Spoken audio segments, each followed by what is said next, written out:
Okay, so I woke up this morning and I realized that there's a lot going on in my head that I haven't really shared with anyone really. And I've had tons of opportunities, Oprah, interviews, to go on a platform and share hardships or just really anything that's going on in my mind. And I really don't think any of that is relevant to getting paid to tell your story. I feel like it's kind of silly. So I'm here honestly just to open myself to others and try to shed a light on if anyone out there has ever gone through hardships or whatever it is, just to put a light on it. And so that person doesn't feel alone, because I really know what that feels like. I haven't honestly shared this openly too as well, because I've always been scared of the judgment and definitely the embarrassment of the whole thing, period, and the skepticism and the cynical people of what and their opinions of what people would actually think. I do think I'm in a place now where I'm a little bit more confident that I can be willing to share openly my thoughts and what I've been through, because I haven't really had that outlet to share completely openly for so long, just scared of judgments, thoughts of other people and what they think or what they may say. And I think it's crucial for my heart and my head to be able to speak openly about it as if anyone else would. Well, the actual conservatorship actually started, I think, 15 to 16 years ago. I was 25 when it started. I was extremely young.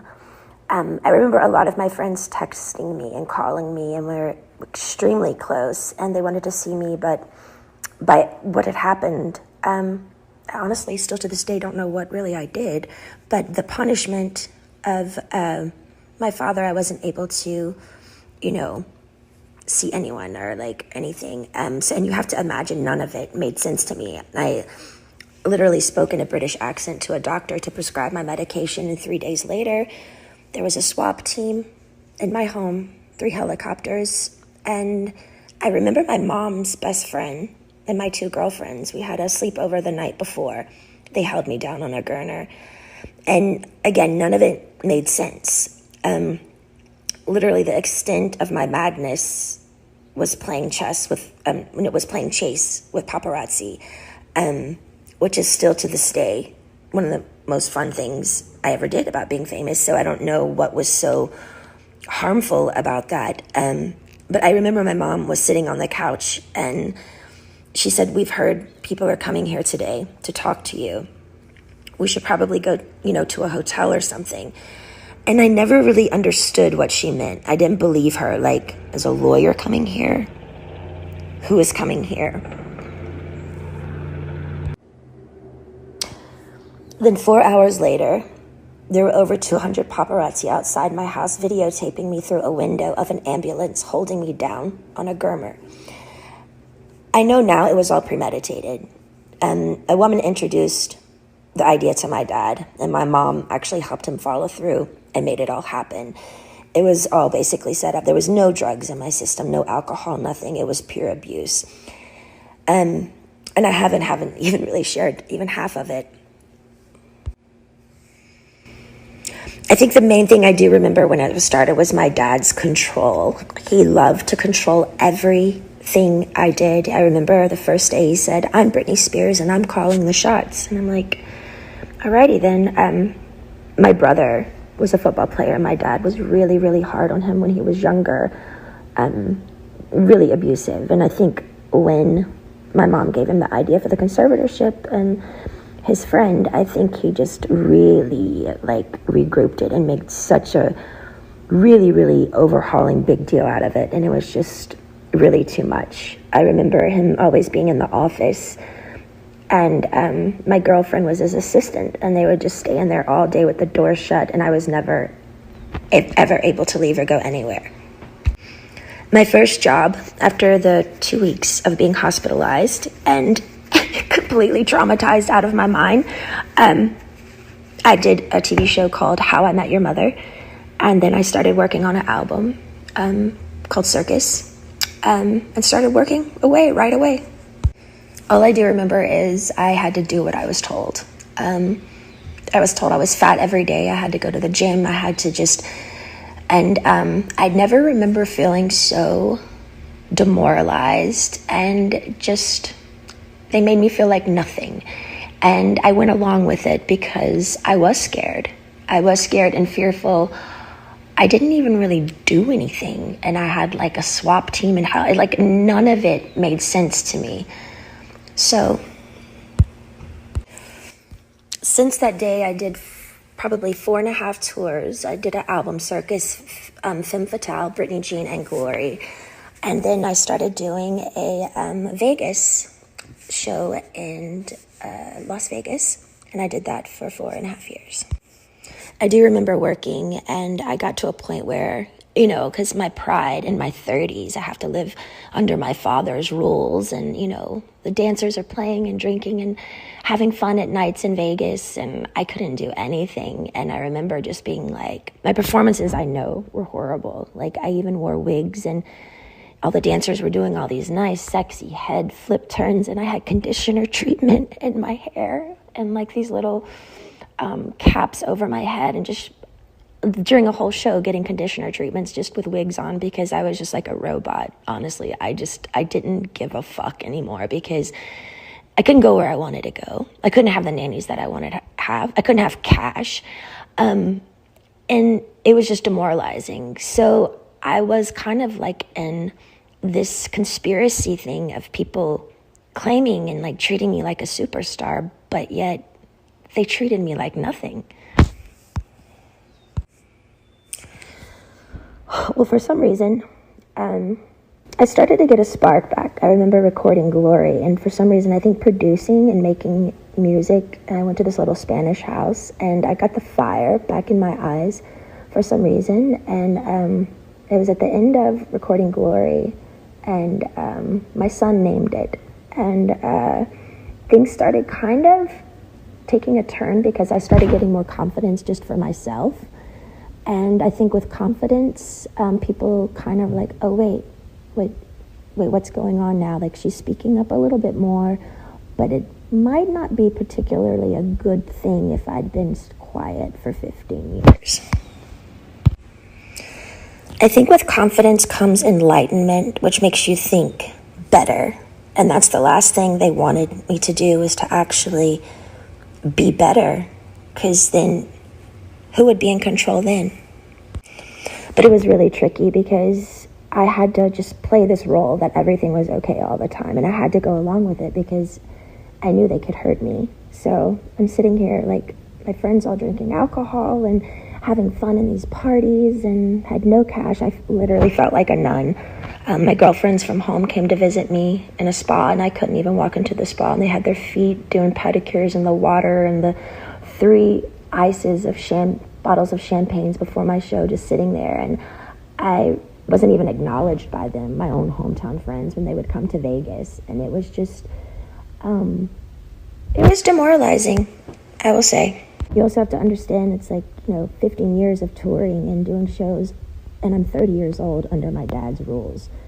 And all of this is going on, and my mom's witnessing this, and my brother is witnessing, and my friends are witnessing it, and they all go along with it. And I'm like, how am I the one working here and doing all this, but I don't get the side things that, the good stuff, I want to be able to play. I want to be able to have fun. Like, none of it made sense to me. Well, the last show in Vegas ended 2017. I went on tour, which of tour I was forced to do, but I was supposed to do a new show. So the new show came along. I rehearsed, I think, maybe 4 days ago. I don't really remember, but I went to one of the rehearsals, and I said no to a dance move. I was like, no, can we do that? I don't want to do this. And then I just remember everything got really weird and quiet, and all the directors and producers went in the back room and just spoke. And that was it. And I was like, well, I don't know what's going on. So we all just kind of like, what happened? And then the next day, I was told that I had to be sent away to a facility, and that I was supposed to say on my Instagram the reason why is because my dad is sick and I need treatment, which was, I I didn't want to ever go there. I remember my dad calling me on the phone, and I was crying, and I was like, why are you guys doing this? Like, what? And I just remember him saying, it's not in your hands. You have to listen to the doctors. The doctors are going to tell you what to do. I can't help you now. And I remember his last words were, now, you don't have to go, but if you don't go, we're going to go to court, and there'll be a big trial, and you're going to lose. I have way more people on my side than you. You don't even have a lawyer, so don't even think about it. So I did it. I went to the place. I was scared out of my mind. And none of it, again, made any sense of what they were doing to me. And again, I haven't wanted to share this because it's unbelievably offensive, sad, abusive. And honestly, would anybody believe me? I remember the main thing of when I was in that place, that my heart felt like it was frozen, like it was stuck inside, and I wanted to scream and I wanted to get out. And I think by a needle and thread, it was the breathing peacefully inward that I missed the most. I felt like I was in a state of shock, almost like when an old person feels helpless and they're literally going through some sort of shock treatment and they can't relax their body because they don't have the answers of why they can't have their own keys to their car and put it in the ignition and walk outside, and their own security guards at every door saying they can't go. Sitting down, drawing 6 galls of blood every week. Weak as hell. And then calling, and my family is in Destin at my beach house. It didn't make sense.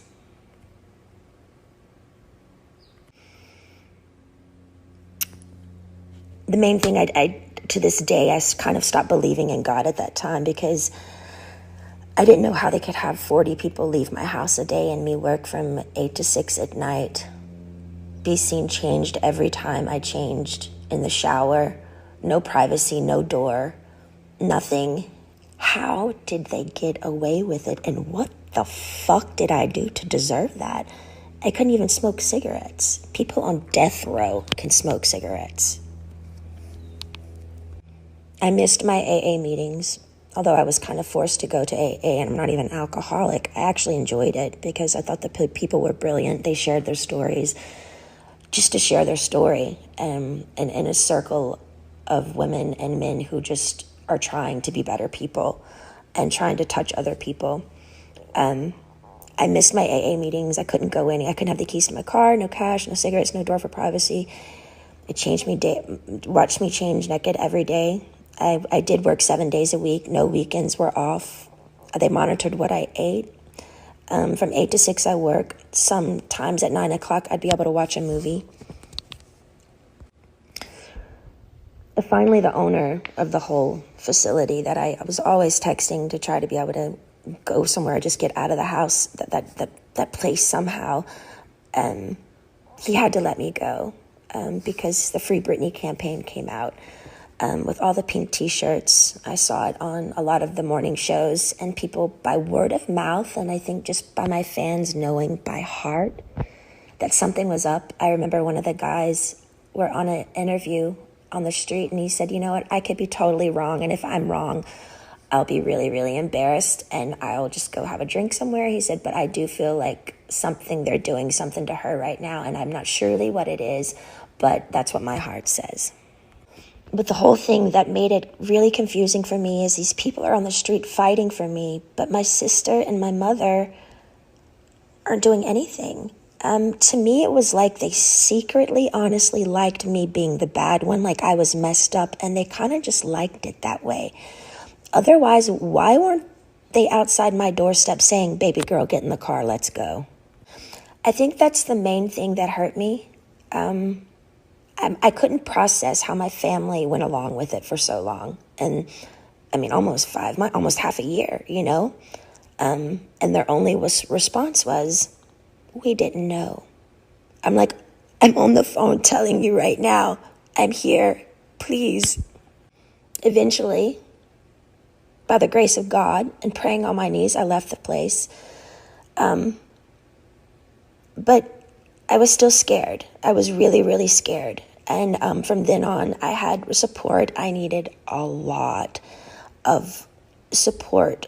And I found two really, really great people that would come to my house weekly and just help me with my mind, because I didn't understand all the therapy that I had to do there. But why have therapy when it's forced and in like a militant, almost prison-like way that like is where you're not even all there? None of it made sense. Well, I think my strength grew because I didn't reach out to my dad anymore. They were playing the game of ball and twist of, she's going to come running back to us because, we've scared her and we're the bosses here. But I didn't. I just stalled and I stalled and I stalled and I stalled. And finally, I think they just knew I wasn't going back. And I finally got a lawyer. A wonderful friend finally got me a lawyer. And he really helped me through it.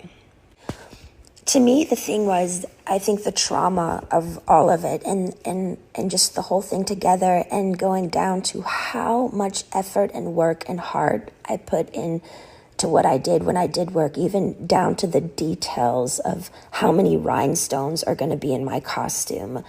And I cared so much. And they literally killed me.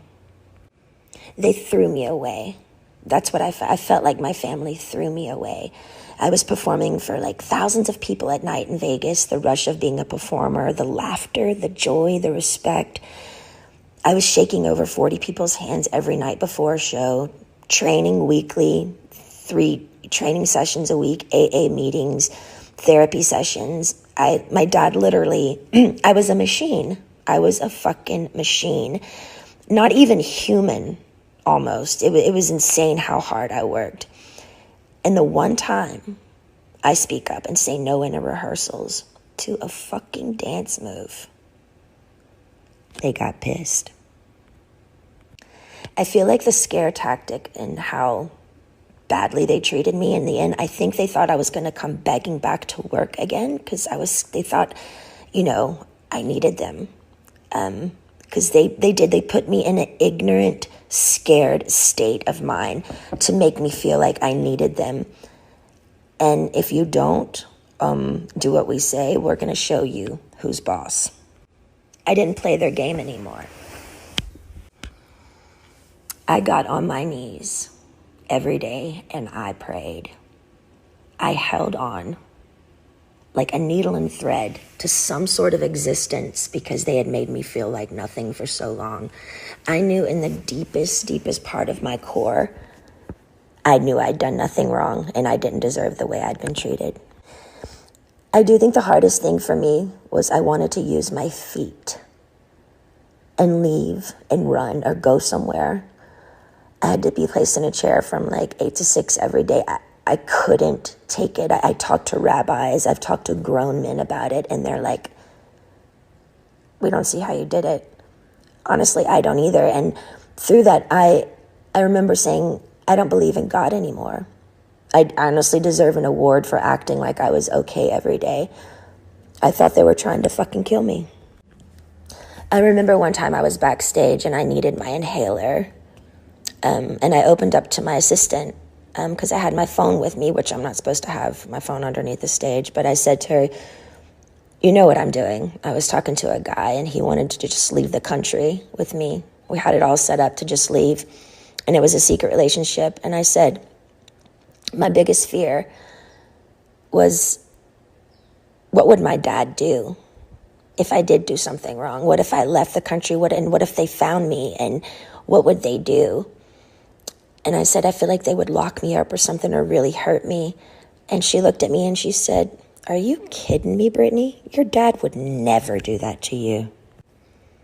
And I didn't even do anything wrong, and he still did it.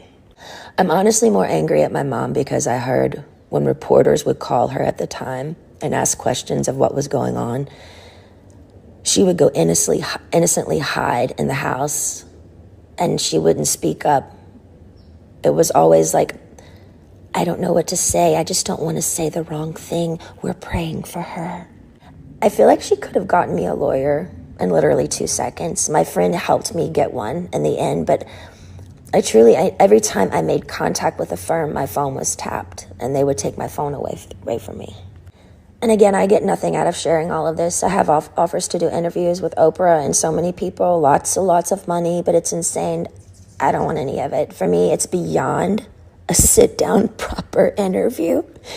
I had no contact in that place for so long, and my heart would just want to stand up in my family's faces and scream and cry and throw a tantrum and go back in time and do exactly what I wanted to do at those times. Yeah, and might even spit in their fucking faces. Why? Because the pain my family gave me, sitting me there all day and not being able to use my feet, as they watch their grandchildren run bases to base in a family neighborhood, as if I'm dead or I don't exist, honestly makes me look up and say, how the fuck did they get away with it? How is there a God? Is there a God? Giving 8 galls of blood weekly, not being able to stand up. I was so weak. And my family's at my beach house. I was scared, broken. I'm sharing this because I want people to know I'm only human. I do feel victimized after these experiences, and how can I mend this if I don't talk about it? I have an amazing song right now with one of the most brilliant men of our time, and I'm so grateful.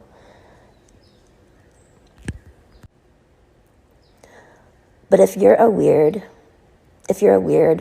introvert, oddball like me, who feels alone a lot of the time, and you needed to hear a story like this today so you don't feel alone, know this: my life has been far from easy, and you're not alone.